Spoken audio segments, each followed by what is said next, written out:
Welcome to selfdiscoverywisdom.com, formerly known as Self-Discovery Media. On these podcasts, you're going to hear people who speak from the heart.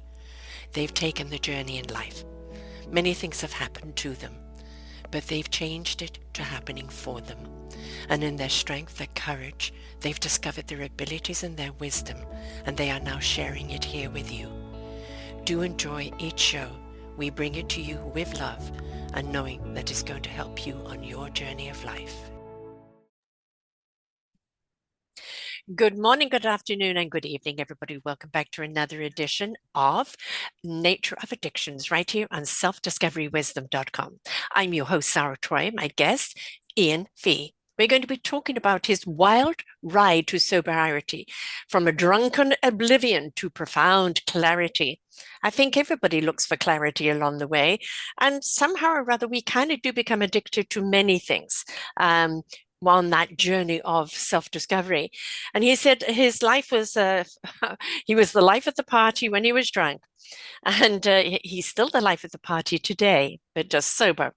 So buying into the myth of work hard, play hard mentality, Ian immersed himself into the culture and celebrated excessive drinking. But as the days turned into years and alcohol became more than just the means of entertainment and high finance, it became a destructive force that eroded his personal relationships, wreaked havoc on his body, and clouded his judgment.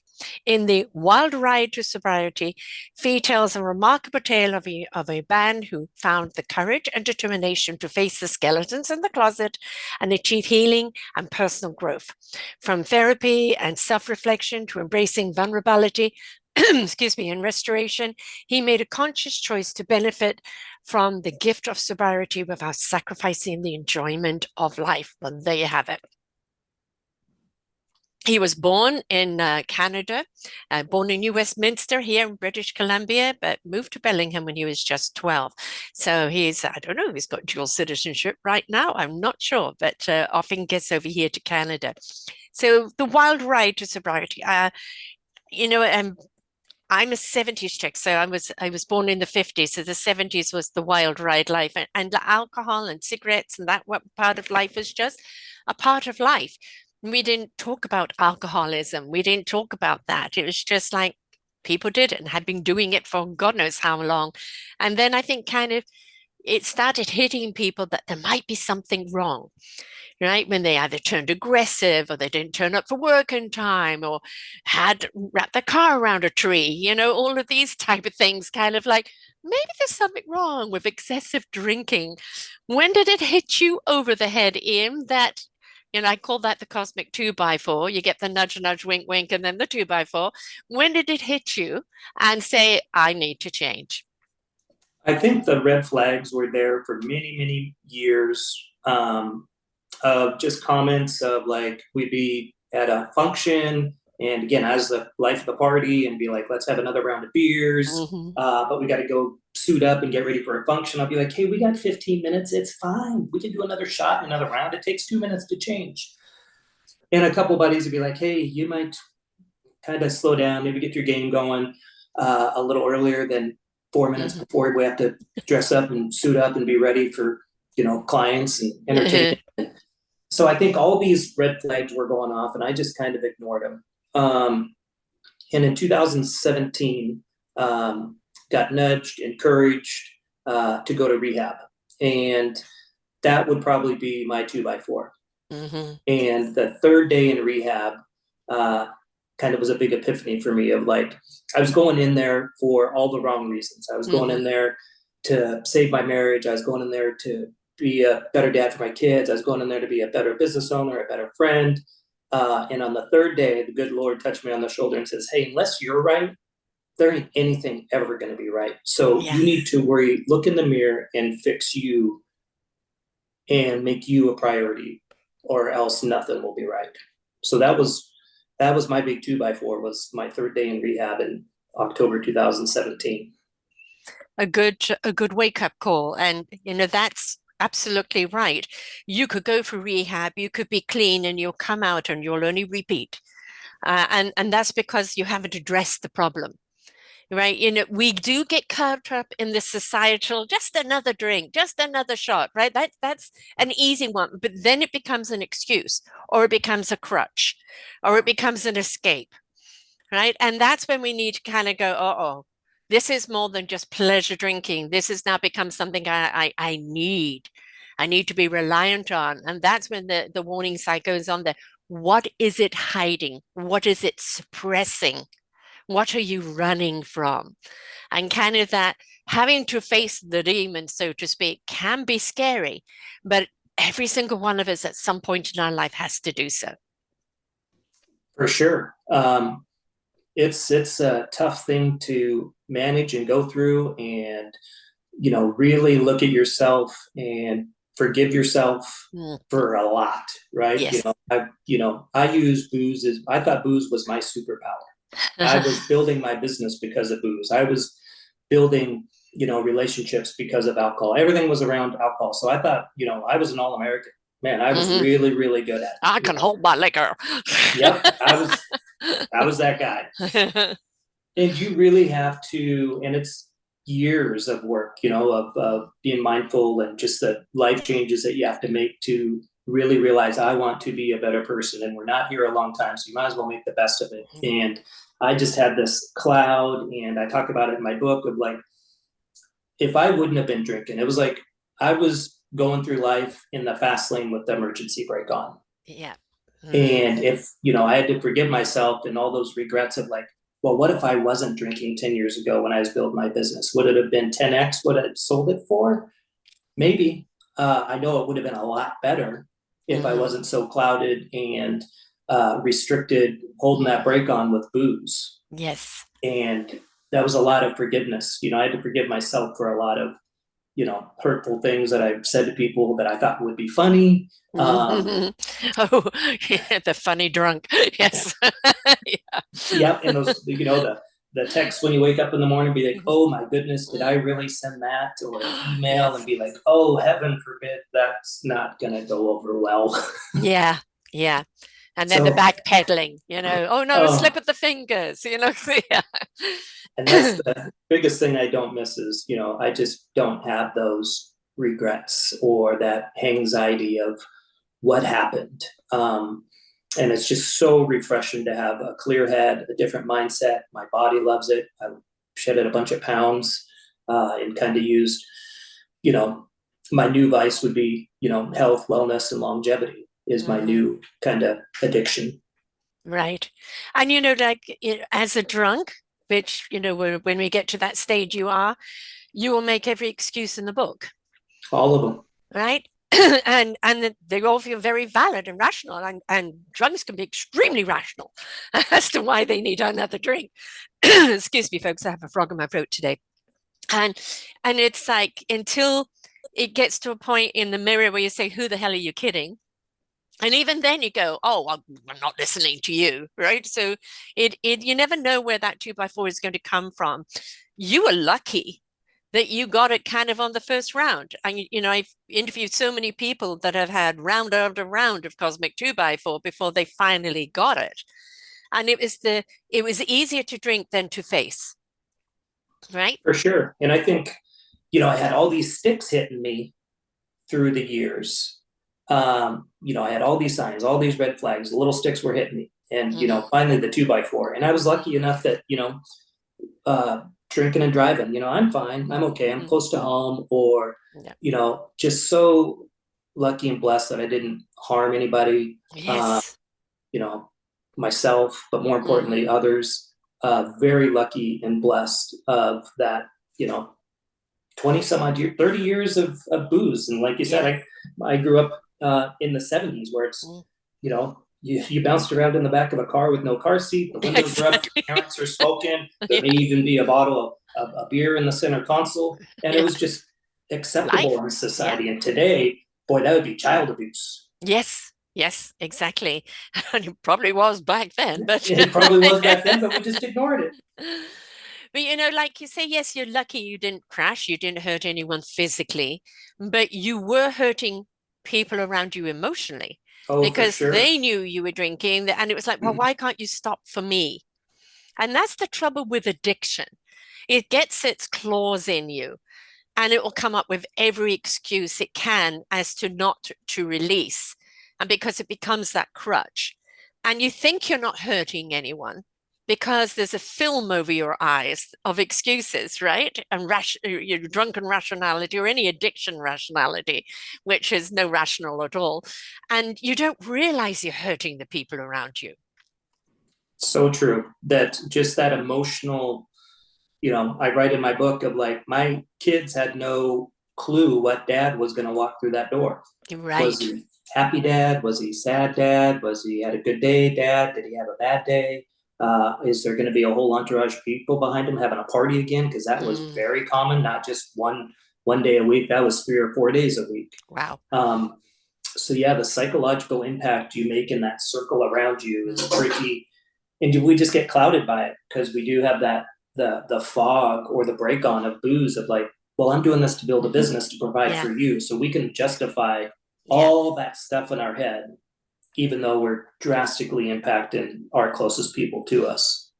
Yeah, my mum used to say, my dad's name was Bob, which Bob is driving up the driveway, right? And it's like she could tell by the way the car came up the driveway, whether you'd been to the conservative club and have a few drinks on the way home, and then you braced yourself for which one was coming through the door. Right. And in a lot of ways, it's psychological terror Yeah. because you don't know. You're constantly walking on eggshells. And I remember somebody once saying, like a drunk comes home and vomits and you clean up so everything's clean the next day. And somebody was saying, no, you leave them in the vomit. Let them wake up in that. Let it stick to them. Let it smell. Make them clean it up. Because if you're cleaning it up, you're kind of denying they did it. Let them face it, right? Because Right. otherwise, how are you going to realize how far you've gone? Yeah, it's so true. It's that old saying of let them sit in their dirty diaper for a little bit. Yeah. Yeah. Yeah, it's very, very true. And the closest people around you are always trying to protect you, even though you constantly mentally hurting them. They're still there trying to take care of you. So I agree with you on that one for sure. You gotta let them sit in their dirty diaper for a little while to help them learn.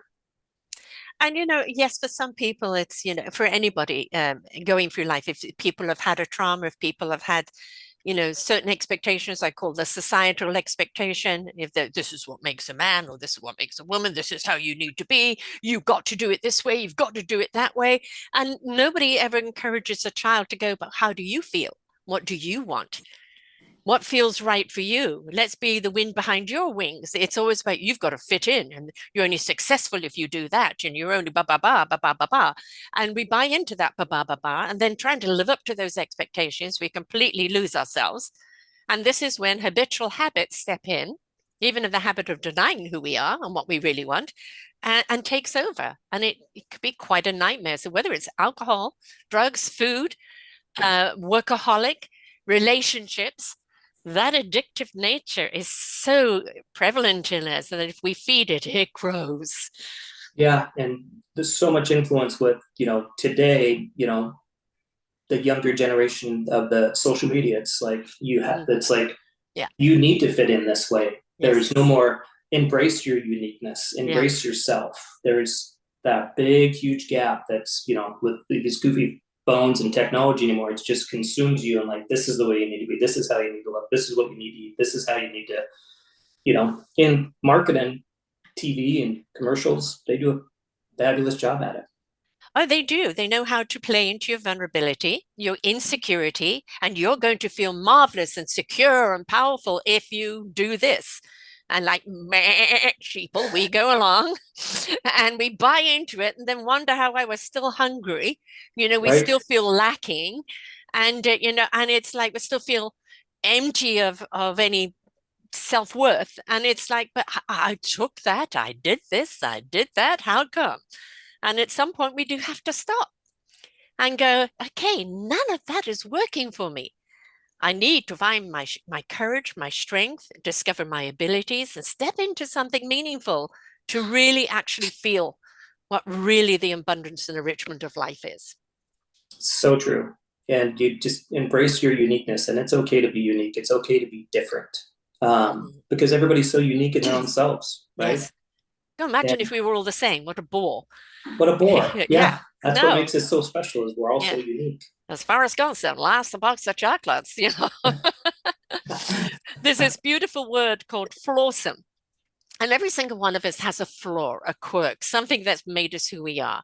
Can the Japanese take a ball and put it back together with gold? I'm saying for all those cracks and chips that we get along the way, put yourself back together with self-love. Let that bowl be filled with love. And then your cup will be so able to contain that it will run over. But we are so the gay society is like concentrates on your flaws instead of going, well, that's my quirk. If the flaw is detrimental to me or someone else, then I need to change it. If it's just an idiosyncrasy of who I am, why can't I embrace it? Right. It's like look for the good, you'll find the good. Look for Yes. the bad, you'll find the bad. And if we can change that mindset of like, we're so focused on what I can fix, what I could do, what is wrong, what is this, instead of let's focus on what's all great and Yeah. good and makes us unique and makes us who we are, instead of listening to all this noise of like, well, you should do this, you should do that. Focus on what you're all really good at. And again, if you look for the good in people, you'll find it. If you look for the bad, you'll find it too. I think the important thing is whatever recovery you are going from in any form of addiction is especially in those weeks, months, maybe even years, depending on yourself, of who you surround yourself with, your arena, and to make sure that they've got your back, they respect your choices. And that's very important. Sometimes you do have to cut people out of your life because this is your self-preservation. All right. And they may be inspired by your recovery and what you do, and it inspires them to do the same, but you're not responsible for them. You're responsible for you. And it's very, very important the people you have around you, isn't it? Oh my goodness, yeah. My next book I write will probably be about my core four of Hmm. the people. I had this huge group of people, right? I could have parties in my house. I could have 20, 30 people, and I thought they're all my friends. And then when you go through tough times in life, whether it be rehab or loss of job or whatever the case may be, you will find out really quick who your friends Yes. are. Yes. And I have the most amazing core four people that have been with me from my party days to my journey of sobriety and longevity and career, and like they're my ride or dies. And they, if you don't have that circle, go find one. Yeah. I had a one of my son's friends asked me, who's very sober curious, of like, what do I need to do? What is the first step? And I know him well enough, and his circle is his kryptonite. I'm like, you Mm-hmm. need to change your circle, Mm-hmm. because they're just pot smokers, video game players, beer drinkers every day. Get out of that circle. Yeah. And that's the biggest thing is like, you have to get uncomfortable to get Yes. comfortable, Yes. right? Thank you That's the for, biggest thing I tell people is, man, you got to yes. go get uncomfortable. And Yeah. that uncomfortable will become comfortable. It will. And stop placing your security in the bad arena. But I feel secure here, even though I know it's bad for me, right? Because you know it's eating at you. You're just not, you're not paying attention that the legs have already gone, right? Right. It's working its way up. And it's like, um, I remember when I was going through a transformation in my life, like leaving my husband in discovery, who am I now? My children were growing up, and it was like I had lost my identity completely. So who was I now? And I was going on that self-discovery. And I remember the people that were for me, and the people were like, well, why do you leave him? It's better the devil you know than the devil you don't, right? And it's like, have you tried living with the devil? Right. And it's like, you have to sometimes shut yourself down from everything, everything. A, to hear your inner voice, to feel what it is you need. But then so slowly as you do that and hear what you need and who you are and what the nurturing of yourself, you start to feel and hear the people around you. Yeah, I can hear this person. Oh my God, I was around that person for that long. But you do need to have to isolate yourself sometimes and be ready to sever. But if they don't respect your change, you don't need them in your life. No, nope. You need people that are there to support you, encourage you, whatever your goals and ambitions are. They are there pushing you and guiding you. They aren't the ones who are like, oh, are you crazy to think that? Oh, do you really want to do that? That's kind of, Mm. that's kind of risky. Don't be around those people. Even if it's family members. You say, I respect that you feel that way. If you love and respect me, let me do my journey. I know you may never come back to being on the same page. You find a little channel that you can be with them, a surface channel. You don't need to cut them out completely, but the moment that channel kind of gets jeopardized, you move right back out of it again. And you do that with the family members that aren't going to change or aren't going to accept, but they're still family members. So Right. this is the parameter. You don't go to them for validation or support. You're not going to get it, and that's okay. Yeah. I have one of those that it's like they're not in my circle. Hmm. Um, it's respectful during events or holiday Yes. functions a couple times a year, but that's about it. Hmm. Just because they're on a different journey and a different path, and that's okay. And again, it's not. I know that it's not healthy for me and my circle and my family, so I just don't put myself around it. I don't go over the top to put that extra effort in. It's also the thing that we have to be careful of when we're ever on a journey of recovery and self-discovery is as we discover things for ourselves, we can't turn to someone else and say, "But you've got to do it." The inspiration begets invitation. If they're inspired, it may be an invite for them, but that's their journey. As I said, they need to be responsible for that. We can't go and go, but it works for me, it will work for you, because until they're ready, nothing is going to work for them. That's so true. I get a lot of people that reach out. I just had a text earlier this morning on somebody that read my book and was very touched by it. A guy that I met twice reached out to me, very nice, kind. And when people know it's their time, it's Yes. their time. You Yeah. can't make it. I don't. If you drink, you drink. If you don't, you don't. I mean, that's there's so many people that are sober curious that they'll know when it's their time. They may be sober curious for many more years. They may be Mhm. sober curious for a week. Only you will know when you look in the mirror, like, I need to do something. Because what I do, everybody's so unique. There is no footprint, The identical one footprint, size fits all, right? right? Yeah. And it's amazing to see of how many people are sober curious and just the timing of when they're ready. I love the terminology sober curious. I think it's great. I have an analogy. You can take a horse to water, but you can't make it drink. However, leave it there long enough and it's going to realize it's thirsty. Right. So, the Mm-hmm. more you present and the more you show how possible it is, and the more and more those seeds grow within them, and they go, more and more the obvious that whatever they're doing isn't working for them. It is becomes their water. I'm beginning to get thirsty. I need water. And I think it's that we can't demand. I've got another analogy of the sunny side of the street. I worked hard to get to the sunny side of the street. I had to come out of the darkness. You can't go into the darkness to pull someone out, but when they're on the street, you can say, okay, I'm ready to help you along your way, give you the skills and the tools, right? But they've got to Yeah. be willing to come out of that darkness. Yep, for sure. And then those are the people. That's your calling to go. Hmm. Hey, here's some tools if you really want to continue, right? How old were your children when you made the change?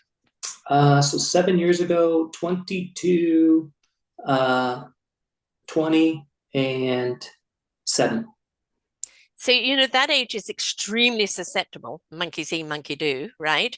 And kind of seeing dad face that demon, come straight with it, go through the process of it, living a better life and being happier. What impact did it have on them? I had them actually write letters that are in the book, and it's very emotional.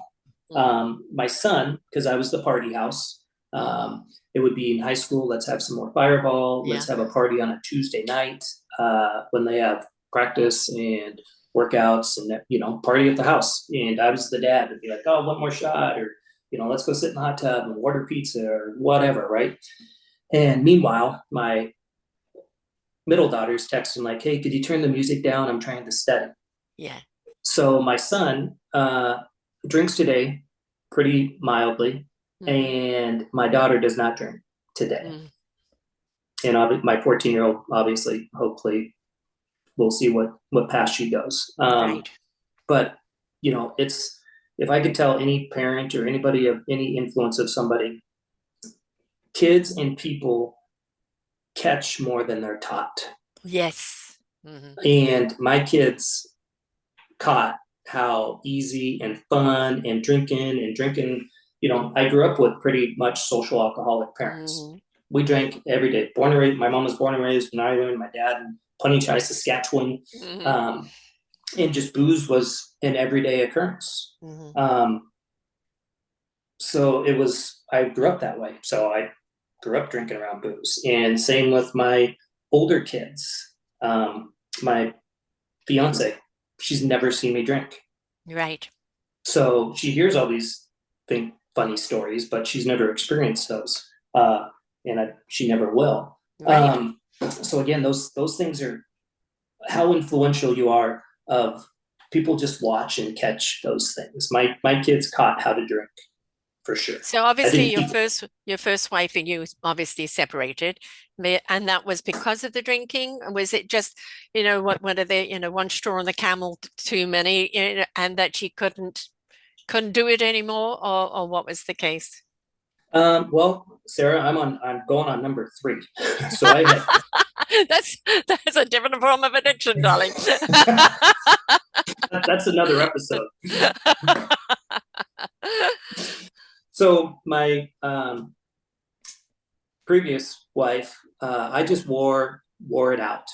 Drinking was just, I was building my business, and martini lunches rolled into dinners and wine. And sometimes they would roll into like, well, I'm bringing 10 people back to the house and we're going to have a couple more glasses of wine and maybe sit in a hot tub or listen to music, whatever. And that wasn't once a week. That was multiple times a week. And there were just, I was wearing that relationship completely out, even with all the red flags going off. And so I wore that one out for sure. Yeah. I went to rehab thinking I was going to go save my marriage. The day I got out of rehab, I got certain papers, which was a big pivotal point of like, man, I could go back and drink. You're right. Yes. Just literally get out of rehab, take our daughter trick or treat, and here's some papers. But the damage was already well done prior to that. And that's taking ownership. That's taking ownership. I did that.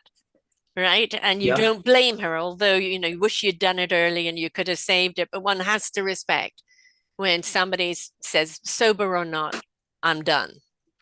Yeah. And I think when you want to make a change in life, you have to eliminate every one of those and look in the mirror and go, it's on me. Mm-hmm. Everything that was done, it's on me. You have to take ownership and not have any blame or excuses and own everything. I always, I use this analogy every day, is like you have to forgive your younger self. Yes. Believe in your current self and create your future self. Yeah. Yes. And if you can do just that, you will be a better person. By looking after your present self, you are taking care of your future self. So right. It's the routine is already there. The growth will happen day by day. But, so many people are chasing yesterday or tomorrow that they don't realize that, living is in the present. And that's where you need to live, because that's where you seed and what you water. What you do today is what will count tomorrow. And presence, whether you like it or not, is where you have to be. And don't drag yesterday into today. All right. Oh God, please take off that coat of, either guilt or, pain or trauma. Face it. Otherwise it will find its way getting back on. You have to face it. But when you take it off, you go, God, I'm so much lighter. Why did I carry this around for so long? So for sure. And that's a tough, long mental practice, because we're so programmed as these kids. And like now at our age, we're trying to unlearn all the stuff we learned as kids, that we realize, and everybody has some sort of drama in their life, some sort. I don't care what it is. And nobody escapes that. You have to go address that, accept it, realize it. Like if you have triggers in today's world of like, you get super upset when a car cuts you off and you let it ruin your entire day, that a 4-second episode ruined your entire day. Yeah. Where did that come from? And go identify that and address it. I've just finished watching the latest season of White Lotus. I don't know if you've ever watched them, but I've you heard of. I need to go watch it because yeah, you were yeah, like yeah. the No, 10th person I that's would, told me that. go from one to three, just because it's not the story the same, except for one person that was in the one. But there was a character in this last one that was holding a grudge against somebody that quote quote killed his father, and it and he's obviously in his 50s, and he ruined my life. And he said, no, he didn't give you a good start in life. But your choices of what you did with your life was your choice. And this is somebody still blaming the bitterness and everything on what went before. And it's like, that's your choice, right? And it didn't Yeah. tell well for him, but that's your choice in life. And it's like we all, believe me, some of this, I've been doing this 13 years. Some of the stories I've heard are just absolutely horrific. And you would not blame those people for having addictions or anything, but they chose. And what they can do is they can look at their trauma now and they can speak about it without the pain and without the attachment, right? But they Yep. had to do the work to get through there. And now that inspiration they've become for others to look what happened to me and look what my choices have brought me. Um, there is that onus and accountability that we all have. Oh, absolutely, for sure. You got to accept that and learn from it Mm-hmm. and be mindful of it. It's very, we have 60,000 crazy thoughts going around in our brain every day, right? I mean, our brain is our best friend because that's who we have all these Or our biggest enemy, depending or what's going on in there. or our biggest enemy for sure. We have these little chatterboxes. You got Yeah, the one that's like, oh, you can go do it, dream big, and you can do it. And then you got this little chatterbox over here is like, are you kidding me? You're crazy. You're gonna fail and it's not gonna work. And like we have these two demons in our head that we constantly battle with every day. right. I am going to address the second wave just for this because so many people, when they're on that state of recovery, think that they're recovered or they've got it now, and then have another relationship and then realize, no, I had still not got where I needed to go. And I was still bringing that topsy-turvy person to the relationship. Was that your case? For my current one or for my Second one. yeah, there's so many we got to keep count. Um, As they said, another show. I wasn't right. Mm-hmm. I mentally wasn't where I needed to be. Where I Yeah, look at where I am today, of who the man I am and who the man I was. I am not even remotely the person I was yeah. back then, and I had to do a lot of. That would have just if I would still be drinking, and I would have 14 wives Mm, because I didn't change.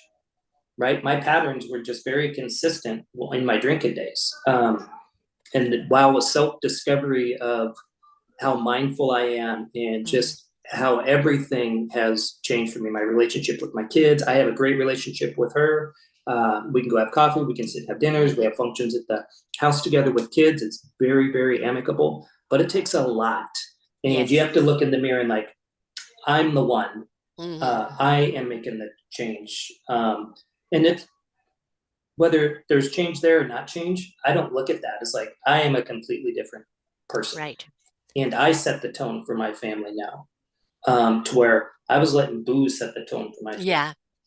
Yeah. And now I'm the one with the clear head of I'm setting the tone. I set the energy. I set the vibe. I'm the one to make a difference. I'm the one that broke the chain in my family tree of not drinking. Uh-huh.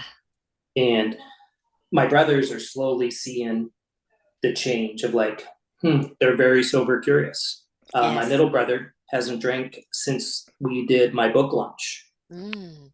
And he discovered a lot of things in there about forgiveness with our parents that really Mm. resonated with him of like, wow, I didn't even realize I had that resentment. Mm-hmm. And I had a lot of resentment towards my parents of drinking and funding them and always taking care of them and being the caregiver for them. That built up a lot of resentment in me, and I had to forgive myself for having those feelings, and that really resonated with my middle brother for sure. And I think I had some impact for him that doesn't drink today. That's excellent. And taking care of your parents, there's nothing wrong with that, but taking care of them if they're still abusing whatever they're abusing if they haven't changed, right? There's a difference of supporting parents. It's kind of you feel like it's your time now to help them. But if Mm-hmm. their pattern is still kind of abusive, then you feel, well, what am I doing? Right. For sure. And Mm, booze was just they were social alcoholics, is what I would say, hmm where they had drinks every day, um, and they were very social and potlucks. And uh, in '86, we moved from Bellingham to Southern California for the big real estate boom, and my dad's company went bankrupt after 6 months of moving there. And kind of shortly after that, he just kind of gave up on life. mm, And that has a lot of drive for me today of yeah, like I am driving and going to make an impact on people, my family, and you have to have a purpose. absolutely. Absolutely. That's the reason, we're all here as contributors on this planet. What is our contribution? That is our purpose. That is our calling. That is our drive. And when we identify with what that is, and I was, I did a show a few weeks ago, because I do one every week, Sarah's View of Life. And this one was actually on, um, poverty or wealth.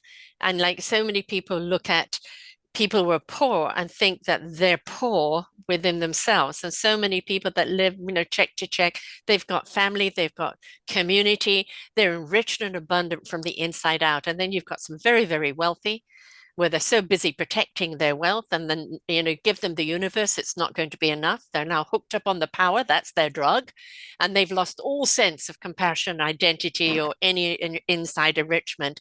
And I think it's like, again, that pendulum swinging too much from one side to the other. And I think when you discover what your purpose is and understand it is a contribution, this is what you are bringing to the table of life, right? And it's got to come from the heart, because if it doesn't come from the heart, it don't count. Right? Yeah, and I know many people like that they don't make as much money, but Yeah. they're the happiest people in the world, Yes. to mega millionaires that don't need a penny in the world, and they provide for everybody, and they're the most unhappy people. Yeah. And I joy, right? I mean, I Yes. think we all look for joy. And what is joy? Joy is continuous happiness over and over, hmm right? And sometimes I'll And it's chuckle not on, euphoric. It's not like the high joy of, like, oh, I'm drunk joy. No, it's not right? that. It's It's just it's the a lovely consistent rhythm. happiness. Yeah, Yes. Yeah. yeah. Exactly.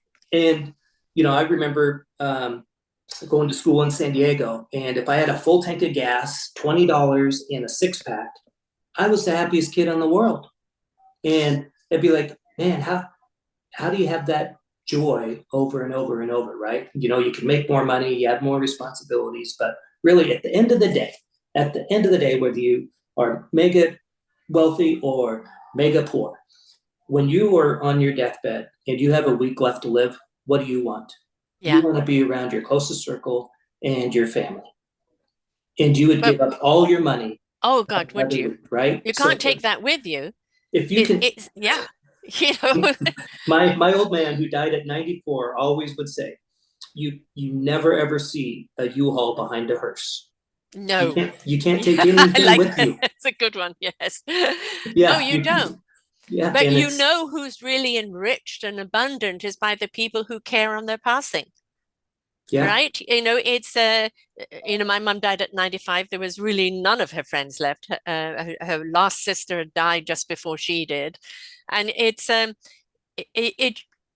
I couldn't go home for the funeral. What we decided is I went home while she was still alive. They said, don't come when she's dead, come when she's still alive. And, but and it doesn't, you don't have to be there in presence. It's, are you there in heart? Are you there in soul? Are you speaking, and paying tribute to that person? And that's really where the true enrichment is. There's something that, I want to bring on is like, that second relationship where you weren't ready and all of that.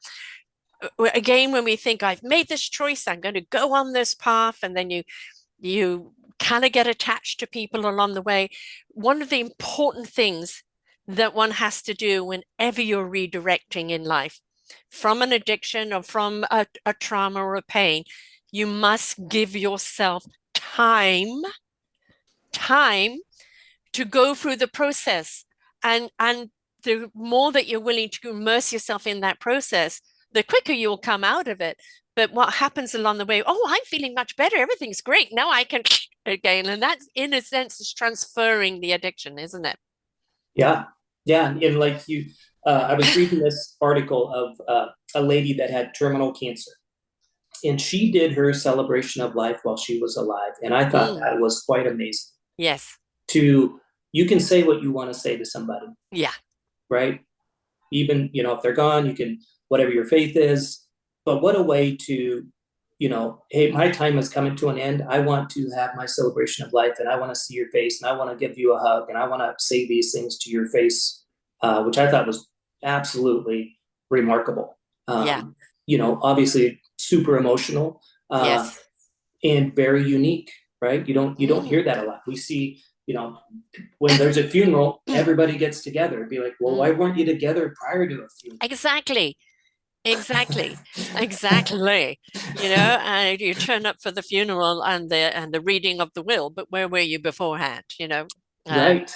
what was it? Meatloaf's song about the father and Yeah.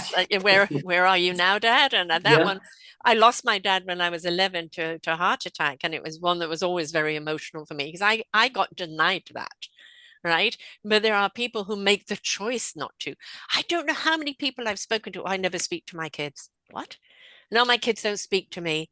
And it's like, I don't understand that. Yeah, sometimes I have a tumultuous relationship with my kids because we have different opinions or anything, but that love, and they know that love is there. That is the core. And Yeah. I'm very, very lucky that, with my daughter having her third one, my son's just got married. And it's they find time to come together to have significant time. And Hmm. that to me is truly enriching and abundant. That is what it's all about. Yeah. I just got my first grandbaby. She'll Uh, be 5 months here coming up, and that's Welcome to grandparenting. I It's know, so absolutely exciting, gorgeous. so exciting, and it's just life changing, and it Yes. helps you put life into perspective and Yeah. being present in the moment. I talk about being present in my book. Yeah. I was the dad, right? I was at the parties at my house. We would go, my kids played baseball, daughter played basketball and softball, and we'd go to those events. But I was more concerned with making sure everybody had red solo cups or a Spanish coffee in the stands, or while my kids are playing sports over here, right? And it's like we'd have parties at the house, What a pizza, contradiction. Healthy sports for you. Well, yeah. right? And so there's a big difference of being there and being present, right? Yes. I was there, I was physically there, but I wasn't present. Yeah, you weren't emotionally And there. there's such a huge difference today of holding a grandbaby or having a barbecue with the kids or going to dinner with my daughter, which we did before we came here. Uh, those are the moments, Yes. and experiences. You know, People with money or everybody wants to have nice things, but Hmm. what matters is experiences. Like I focus on experiences, not things. Like my kids Yeah. remember trips and fun events. They don't remember what I got them last year for Christmas, whether it be a watch or a pair of Nike shoes, or they Right. don't care about that. But they go, "Oh my god, that trip that we had, The and quality time. when we went up snowboarding, like, oh my god, that was Yeah, so fun. We are sitting by the fire doing s'mores." People remember experiences, not things. absolutely. I'm blessed because my daughter and her husband bought me a home to be closer to them because I'm the senior. There's no way, you know. And I ain't good at picking men, and I ended up being destitute. So, so they bought me a home, and I'm 10 minutes away from them. And like this afternoon, I go and pick them up from daycare, so I have them. They're not there so long, and I have two with another one on the way. And sometimes it's like, oh, I am 70, the energy they have, but the absolute gift and delight of watching them grow up and the relationship I have with them. And I remember my daughter saying to me, Mom, how did you manage with three? Because my ex was a playmate, but not a supportive husband in the sense of changing diapers, bathing kids, putting them to bed, or going to the sporting events or anything like that, right? He was Right. out entertaining clients, so to speak, the drinking, the everything else that went along with that. And they said, how do you manage that? And I said, I honestly, God, don't remember. The day to day you don't remember. It's those little special moments that stay with you. Mm-hmm. When, oh yeah, you did this, or that was so cute then, or we did that. And those are the things that stay with you. And but as a grandparent, it's very different. Right, you'll find this as the little one grows older and they start the conversing and you start having that relationship with them and you know that you can immerse yourself into them and then give them back. Oh, I'm so excited for that. Yeah, no, it is because my little one has just turned 4 and I have another one turning 2 in a couple of weeks at Easter, and then the next one is going to be born hopefully around my birthday. And they're all boys. We didn't get a girl Oh in there, boy, all boys, and so and different different levels of who they are, but that discovery of who they are, opening up the window. Last year, I put out a book. Sorry, shameless plug. I always do this. Our Forgotten Children, and it's an anthology on various people writing on the system that is wrong of raising our children and the lack of support for families and children making children conform to this to that place, or you're only important if you've got A's and all of that, and so 15 people contributed to the book, which I'm very proud of. And it is talking to that substance, right? Substance of really investing in our children, emotionally, physically, if we can financially, great, but that they need that emotional security. They need, yes, they need the roof over the head and the food in the stomach, but if mom and dad are fighting, that roof is always in jeopardy. That meal is always scarce. And so that alcoholism, especially, as you said, who's coming home, right? My ex was an angry drunk. And so if those ones send the kids scarpering and they don't know what to say to dad or not to say to dad, that stays with them. So we not only are we obligated to change the narrative and to change the atmosphere, but we also need to hear them out, however old they are, about the trauma we imposed upon them, right? And how it's affected their choices in life now. for sure. Yeah, it's the uh, you know, as a male, right? We're always trying to fix things, Yeah, and my life coach is like, get in the mode when you're listening to your kids or your gal or whatever. Am I coaching or am I consoling? yeah, Because sometimes it'd be like, what? Well, quit your job, find another one, whatever. yeah, It'd be like, just listen, yeah, just listen. And it's a game changer yes, when you can do that and be very mindful of like, okay, am I coaching? And if they want coaching, my gal's like, well, ask them, would you like yeah, some advice? yeah. No, then just listen. Because a lot of times people just want to be heard. I know They want to get it off. And that. that, I could create those confrontations and be like, well, you should do this, you should do that. And it'd be like, become a confrontation. It'd be like, they just wanted to get it off their chest. Yeah, Just be a good exactly. listener. And Yes. that fixes a lot of things. And even if something is brought up, there's no shame or no blame. It's just a release, It's just a release. right? Yeah. Allow them to release, right? Yeah. And my son wished I was stronger to face what I faced, right? And I thought it was only me suffering in the relationship, and instead, because as long as it's only me and not the kids, instead of it's the kids that said mum divorce, Right. because of what Yeah. they were The ripple seeing, effect, right? the ripple effect.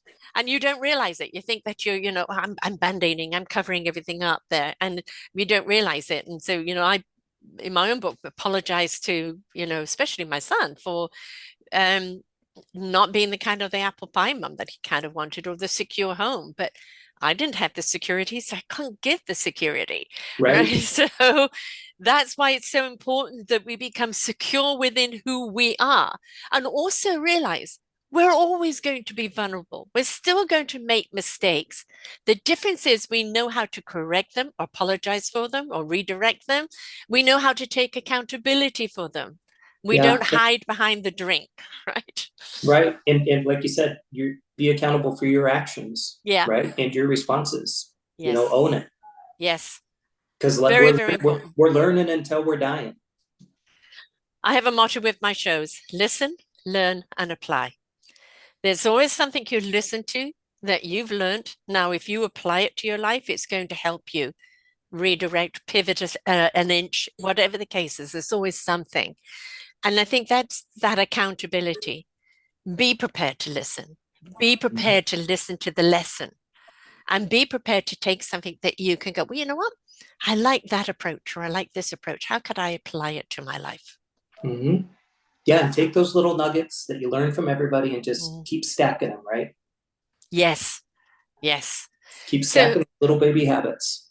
and that, and yes, we're inclined, because people think I give up one addiction and then we've got to be careful that we're not picking up another, right? And it's being aware, I'm a people pleaser. And I actually, something I highly recommend that a show for you to listen to is Our Seven Word Philosophy by Jerry Gardinio. I can't say pronounce his surname, but It sounded really yeah. good, though. I don't think I'm saying it properly, but if you put Seven Word Philosophy and there or Jerry, the show will come up. But it was very, very profound in the way that he spent years and years and years of discovering what words had an effect on us. And between the ages of 3 and 6, there are words that become solidified in our vocabulary and they become our identity. And me, I was a people pleaser, peace people, rescue people, all of these words that were about that. And it's like, once you know what those words are, you can put them in the back seat, not in the driver's seat. Right. Right. So I no longer go in and rescue people out of the dark. What I do is I show them the light with these shows of all the Yeah. people that are there to help them. So I am transferring the rescuing, but I'm giving you where the rescuers are. Right. Yeah. And that's your purpose, and you're doing Yes, awesome at it, And same with me writing this book is like, exactly. it's just telling the story. And if it can make an impact on somebody, it warms my heart. And Exactly. it helps you redefine your purpose. It ain't about the money. It's about making people feel good and know that, change can happen. No, And it's possible. No, it's, it's possible. Yeah. yeah, I was 80 pounds overweight, a drunk oblivion, hot mess, thinking I was a superstar building a business. And boy, was I wrong. And God knows, I mean, not only did it change your life, it probably saved your life because how long can the heart or the liver or anything else keep up with that? It's not designed to keep up Oh, with that. well, So, you know, those were half my red flags of like, yeah, hey, your liver enzymes, you're obese yeah, technically, and your liver's on fire. yeah, And I went to the hospital one time because I was urinating blood and be like, well, your bladder is so swollen. It's like your right. eyes, your bladder is bloodshot. I'd be like, Yeah. that's fine. I can drink through that. I had all these organs like screaming at me, like, Yes. you have problems. Plus people throwing red flags at me. I was like, whatever. I can drink through this. It's fine. I'm Mm, invincible. yeah. Booze is my superpower. But it's also because instead of, is that really so? Oh, just have another drink and avoid, avoid, avoid, avoid, Oh yeah, avoid. you drink to forget. You drink to numb, Yes. right? I was completely numb and running around with the emergency brake on for so many years, and it's so refreshing to not have that anymore. A quality of life, but the most important thing is the clarity of life, right? You have it in your body, you have it in your mind, you have it in your heart and soul, that clarity, who you are, why you are, what you're here to do, and the clarity to be present in your life. You don't have that when you're band-aiding with alcohol or anything else. No, for sure. Yeah, I was living proof of that. Mm, It's so freeing. Uh, you know, your mindset, just everything. Everything's better. Nothing good came out of drinking for me. no. Nothing. Um, so yeah, that's a was a huge game changer for me, and just the mindset and talking with people like you, and in that sober community, and my closest circle Mm, is, like we talked at the beginning of it, how important yeah. relationships are in your community, and like what you're doing, the community you have, of how many people you support and make an impact on, uh, is amazing. Inspiration begets infiltration. When you're inspired by he did it, I'm inspired to try it for myself, and I'm a firm believer in that. And the other important thing I think to understand is you have placed value upon yourself instead of running from yourself. And ultimately, we want to be where is home? Yes, we can have a nice house, we can have this, we can have where is home? It's inside. It's inside ourselves. Is this where your sanctuary is? Do you feel safe within yourself? Or are there a whole load of demons trying to chase you out?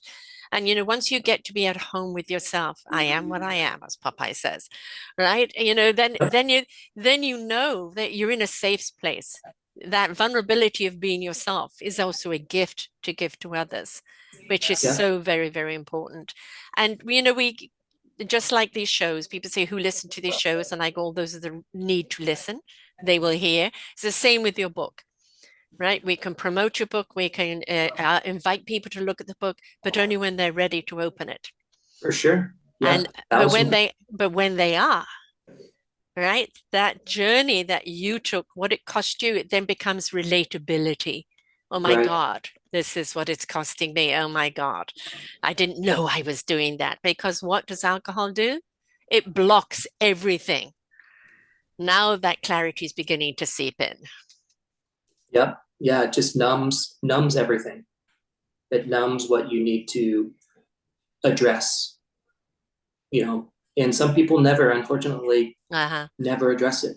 No. I think my mom passed away with a lot of stuff that needed to be healed. Mm-hmm. Yeah. And same with my dad at 94. Yeah. And I'm lucky enough at 52 that I'm doing some work to fix all that. And Yes. not that it's going to be fixed overnight, because I think it's a lifelong journey of change. But that's the whole thing. I mean, if there isn't, oh, I'm fixed now and that's it. No, life is about discovery. It's about wonderment. It's about exploration. I'm 70 and I'm still exploring. I'm still in wonderment about the world. I want to know. We're in a ton of doo-doo right now in the world, right? And it's Yeah, like, how can we empower ourselves? How can we empower each other to rise above that doo-doo and wash it out? And we can only do it when we come from that place of heart and soul together to raise up the whole vibration. And it's, what we're looking at is daunting, but it's also exciting because look what it's doing in uniting, right. right? So it's always look to the good out of something, however bad it looks at the time. It's so true. Yep. Always look to the good. You'll find it If you're willing to look, if that's the you're most willing to important look. thing. Are you still in the same business, or did you Nope. transform Same that life? business. All right. Same business in the automotive space, doing aftermarket and insurance and finance products. So yeah, I'm still in that industry. I do some uh, real estate investment and rental properties. That's just kind of a fun passion to do. But yeah, I still got my big boy job. When I sold in 2016, I'm still with that same company that purchased my company. Right. But now the difference is you can actually hear what your clients are saying to you. Instead And of drowning them out with alcohol, you can now actually yeah, pay and I attention. think my relationships with them are even better. Uh-huh. I have more focus on them. I have more focus on their business and their needs, and just the quality of life has just been absolutely stunning. But good on them for staying with you through this process too. For sure. Yeah, Right? some of them are very sober curious.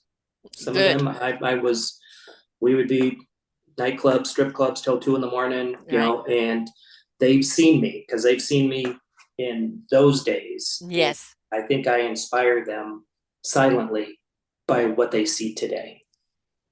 And when you come across somebody where you can feel their essence, their aura, when somebody is at peace with themselves. Now, it doesn't matter what they tell you. You either feel it or you don't, right? Yeah, you I either put off that energy or you don't. right. And you're speaking the words, but you're also living the words, and one can feel that.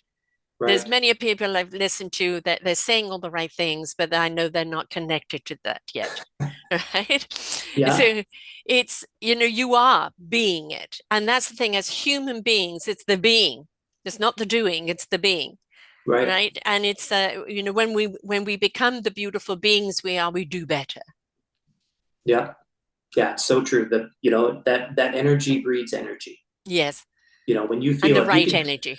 I'm a big believer in, I can walk in a room or a business and I can tell you the vibe and energy just by walking in. Yes.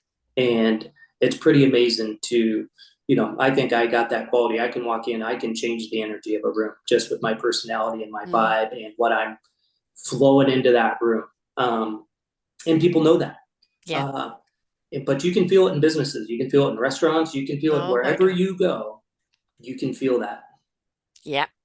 Oh boy, can you? Yes. And there's no escaping it either. I remember doing business with people outside of my realm. It was a quantum electric motor way before its time.